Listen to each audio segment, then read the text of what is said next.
आज हामी तपाईहरुलाई यो भिडियोमा यस्तो प्रिन्टेड डकुमेन्टको फोटो खिचेर कसरी टेक्स्टमा कन्भर्ट गर्ने भनेर बताउनेछु।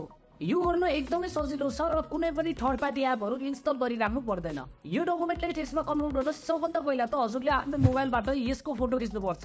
फोटो खिच्दा चाहिँ क्लियर र सबै टेक्स्टहरु यसरी देखिने गरी खिच्नु होला। यदि तपाईको फोटो ब्लर वा फोटोमा टेक्स्टहरु राम्रोसँग देखेको छैन भने फेरि राम्रोसँग फोटो क्लिक गर्ने ट्राई गर्नुस्। यति भएपछि आफूले खिचेको फोटोहरु डेस्कटपमा ट्रान्सफर गरिदिनुस्। सबभन्दा पहिला हामी गुगल डक्सको प्रयोग गरी इमेजलाई टेक्स्टमा कसरी कन्भर्ट गर्ने भनेर सिक्ने छौं। तपाईहरुसँग इन्टरनेट छ भने गुगल डक्समा तपाईहरुले एक स्टेपमा नै इमेजहरुलाई टेक्स्टहरुमा कन्भर्ट गर्न सक्नुहुनेछ। तर यसको लागि तपाईहरुले कन्भर्ट गर्न खोज्नु भएको इमेजलाई सर्वप्रथम त गुगल ड्राइभमा अपलोड गर्नुपर्ने हुन्छ।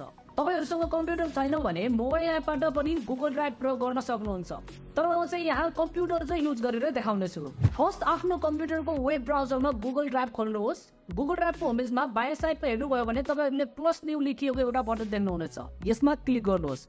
मोबाइलबाट गुगल ड्राइभ खोल्नु भएको छ भने यसको होम पेज स्क्रिनको तल्लो भागमा दायाँतिर तपाईहरुले प्लस बटन देख्नुहुनेछ। यसमा क्लिक गर्नुहोस्।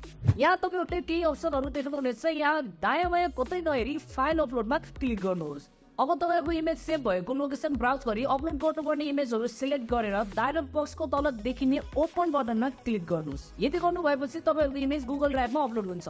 इमेज अपलोड भएपछि तपाईहरुले गुगल ड्राइभको होम पेजमा यो इमेज सेभ भएर बसेको देख्नुहुनेछ। अब तपाईहरुले इमेज फाइलको माथिल्लो भागमा इमेजको नाम लेखिएको साइडमा तीनवटा डटहरु अर्थात मोर एक्सनको आइकन देख्नुहुनेछ। यसमा क्लिक गर्नुहोस्। यहाँ देखिने अप्सनहरु मध्येमा ओपन विथमा क्लिक गर्नुहोस् र लगतै गुगल डक्समा क्लिक गर्नुहोस्। यति गर्नु भएपछि गुगल डक्स ओपन हुन्छ।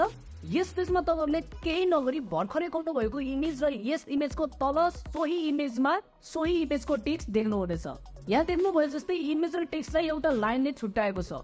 यो लाइन भन्दा माथिको भागले हाम्रो गुगल ड्राइभको इमेज हो भनेर देखाउँछ भने लाइन भन्दा तलको भागले कन्भर्ट भएको टेक्स्ट देखाउँछ।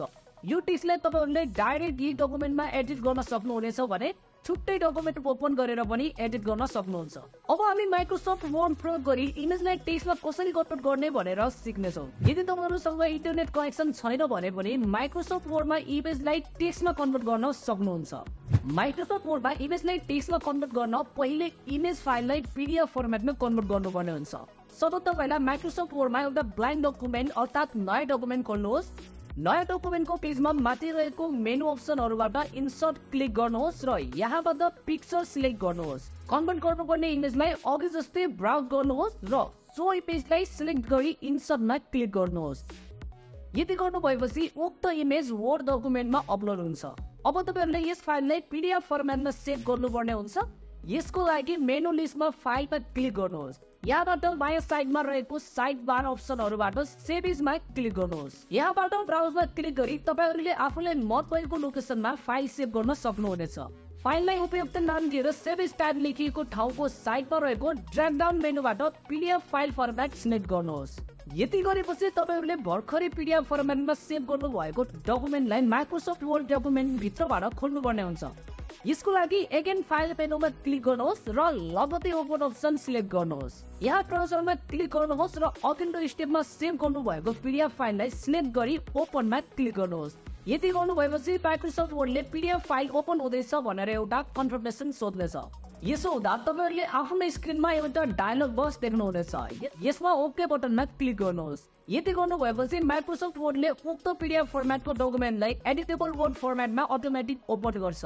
भन्नुको अर्थ सो पीडीएफ डकुमेन्टलाई माइक्रोसफ्ट वर्डले डकुमेन्ट फर्मेटमा खोल्छ जुनलाई तपाईहरुले डाइरेक्ट एडिट गर्न सक्नुहुनेछ। अब तपाईहरुले यस्तो डकुमेन्टहरु टेक्स्टमा कन्भर्ट गर्न घण्टौसम्म टाइप गरिराख्नु पर्दैन।